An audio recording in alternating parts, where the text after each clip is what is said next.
क्या प्रधानमंत्री एक बैसाखियों के सहारे सरकार चलाएंगे? हम नहीं चाहेंगे कि तीसरी मर्तबा इस देश के प्रधानमंत्री नरेंद्र मोदी बने। वो 10 साल में बिल्कुल नाकाम साबित हुए हैं और किसी हद तक आप देख भी रहे हैं कि जो 400 पार की बात कर रहे थे, आज तो सिमट के रह गए वो। मेरे ख्याल से जो माहौल था देश में, बीजेपी को इतनी भी सीटें नहीं आनी चाहिए थी।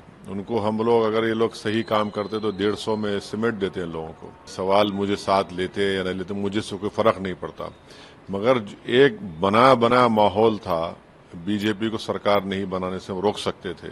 लोग ये समझ रहे थे कि इनविजिबल है, इनविजिबल को होता नहीं है। जब इंदिरा गांधी को लोग हरा सकते हैं, जब बड़े बड़े नेताओं को हरा सकते हैं, तो ये लोग क्या हैं?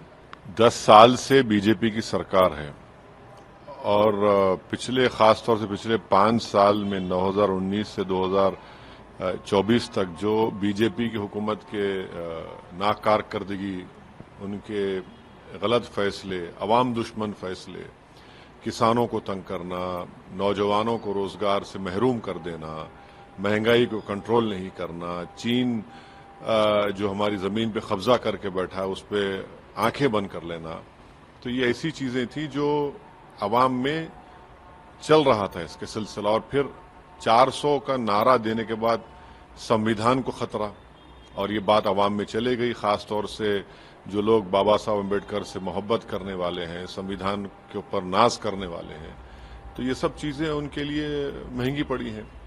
और बहुत से लोग, मुझे लगता है कि जो ये समझ रहे थे बीजेपी नहीं हारेगी, अब आप देखेंगे कल से उनका और ग्राफ गिरेगा। सर, आप क्रेडिट, आप प्रेस कॉन्फ्रेंस में भी बार बार पूछा गया, आप क्रेडिट क्यों नहीं देते हैं इंडिया अलायंस को और कांग्रेस को इस सियासी सूरत हाल के लिए? मेरे ख्याल से जो माहौल था देश में, बीजेपी को इतनी भी सीटें नहीं आनी चाहिए थी। उनको हम लोग, अगर ये लोग सही काम करते तो 150 में सिमट देते हैं लोगों को। तो ये मेरा मानना है, क्योंकि इतना जबरदस्त माहौल था बीजेपी को हराने के लिए। मगर बहुत से लोग, चाहे बोलिए अब तो खैर अब पोस्टमार्टम कर रहे, ऐसा होगा, मगर ये बेहतरीन मौका था। आप ये कहना चाहते हैं कि इंडिया अलायंस ने ठीक से घेरा नहीं? अगर आपकी राय लिए होते या आपको नहीं, सवाल मेरी राय का नहीं है। सवाल मुझे साथ लेते या नहीं लेते मुझे से कोई फर्क नहीं पड़ता, मगर एक बना बना माहौल था, बीजेपी को सरकार नहीं बनाने से रोक सकते थे और जनता भी चाह रही थी, तो शायद उसमें हम लोग नाकाम साबित हुए। मगर अब हमको तो ब्लेम नहीं कर सकते आप। एक बात साबित हो गई कि इस देश में कभी मुस्लिम वोट बैंक नहीं था, न कभी रहेगा। आपका सबसे पसंदीदा सूबा है उत्तर प्रदेश, आप बार बार जाते हैं उत्तर प्रदेश। गए उत्तर प्रदेश में भी काफी चौंकाने वाला रिजल्ट आया, जहां कहा जाता था कि योगी और मोदी की जोड़ी, और डेवलपमेंट भी हुआ है वहां ठीक ठाक, लेकिन इस तरह के रिजल्ट की उम्मीद बीजेपी भी नहीं की थी, खासतौर से उत्तर प्रदेश से, क्योंकि उत्तर प्रदेश को बोला जाता है कि दिल्ली का रास्ता उत्तर प्रदेश से होके जाता है।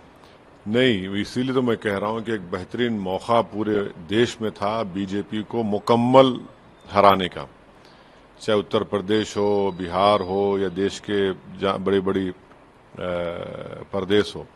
तो उत्तर प्रदेश में जाहिर है अब लोग ये समझ रहे थे कि इनविजिबल है, इनविजिबल को होता नहीं है। जब इंदिरा गांधी को लोग हरा सकते हैं, जब बड़े बड़े नेताओं को हरा सकते हैं, तो ये लोग क्या हैं? तो इसीलिए जहां से, जिस प्रदेश से प्रधानमंत्री खुद आते हैं, आज वहीं पर उसके अतराफ में जितनी सीटें हार गए, बनारस के अतराफ में कितनी सीटें हार गई बीजेपी, आप देख लीजिए कितनी सीटें हार गई। माने जो बोलते थे कि नहीं अतराफ में पूरा उनका बड़ा जोर है, शोर है, ना जोर है, ना शोर है, ना कुछ नहीं, अब तो सन्नाटा है।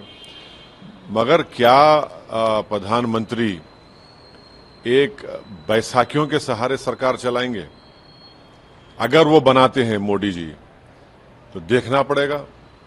बैसाखी किसको बोल रहे हैं? चंद्रबाबू नायडू? नहीं, देखिए, जो 400 की बात कर रहे थे, जो नहीं, सुनिए बैसाखी दोनों तरफ होती है। नहीं, सुनिए, जो 400 की बात कर रहे थे, जो बोल रहे थे कि सब खत्म हो जाएगा, और जो कह रहे थे कि जो फुला भक्त होगा वही दिल्ली में राज करेगा, अब किसके भक्त बनेंगे ये?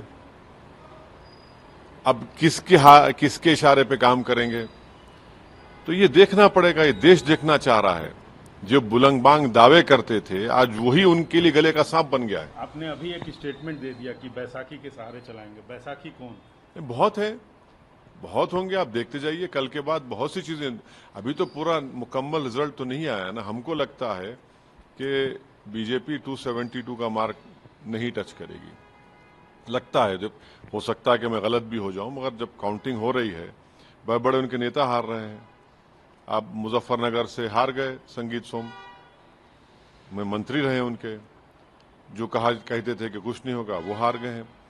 तो देखिए सर, आपके तेलंगाना के बाजू में आंध्र प्रदेश है, वहाँ से भी बहुत चौंकाने वाला रिजल्ट आया। सत्ताधारी पार्टी बहुत कम में सिमट कर रह गई है। क्लीन स्वीप मिला है टीडीपी, चंद्रबाबू नायडू की पार्टी टीडीपी को। हाँ, ये जनता का, आवाम का फैसला है, इसकी इज्जत करनी चाहिए। और हमारी नेक तमन्नाएं हैं नई हुकूमत की आंध्रा में जो बनेगी, और वो जो वादे किए वो पूरे करेंगे हम आंध्रा की आवाम से। और मुझे यकीन है कि जगन मोहन रेड्डी इंट्रोस्पेक्शन करेंगे, और उनके पास तो अभी वो बहुत नौजवान हैं, टाइम है उनके पास, वो उन तमाम चीज़ों को सुधारेंगे। सर, अंतिम और सबसे अहम सवाल, हम उम्मीद करते हैं कि आप इसका जवाब देंगे। जो इंडिया अलायंस का जो इंडिया अलायंस जिनके खिलाफ थी, एनडीए के खिलाफ थी, खासतौर से बीजेपी के खिलाफ थी, नरेंद्र मोदी के पॉलिसीज़ के खिलाफ थी, आप भी कमोवेश आप भी विरोध में थे। अगर इंडिया अलायंस की तरफ से आपको न्योता मिलता है तो आप जाएंगे? देखिए, ये ifs and buts and possibilities की बात मैं नहीं कर सकता, मगर मैंने चुनाव के दौरान ही इस बात को कह दिया था कि अगर कोई ऐसा मौका आता है कि नॉन एनडीए और एक नरेंद्र मोदी को रोकने के लिए किसी को प्रधानमंत्री बनाने का मौका मिल सकता है, तो हम यकीनन उनका साथ देंगे, क्योंकि ये फैसला मुल्क के और संविधान के मफाद में होगा। अब ये आएगा नहीं आएगा नहीं मालूम, मगर अगर आप हमारा रिकॉर्ड देखेंगे 10 साल से 2014 से 2024 तक, शायद मैं वाहिद एमपी और पार्टी हम हैं जो नरेंद्र मोदी की पार्लियामेंट में हर बिल की मुखालिफत की। तो अब ये मैं तो उसका हिस्सा नहीं हूँ, ना मेरी कोई दुनिया ख़त्म होने वाली है अगर मुझे मौका मिलता है, नहीं। मगर लेकिन इनडायरेक्टली आप कह रहे हैं कि आप नहीं कोई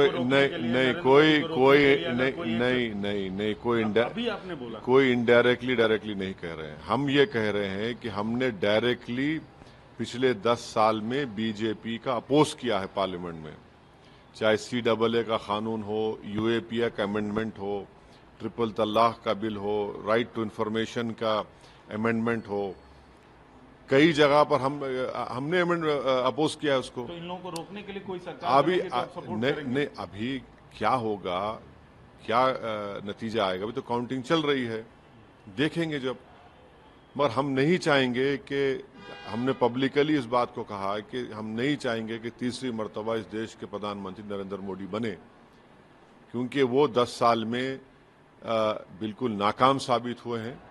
और किसी हद तक आप देख भी रहे हैं कि जो 400 पार की बात कर रहे थे, आज तो सिमट के रह गए वो।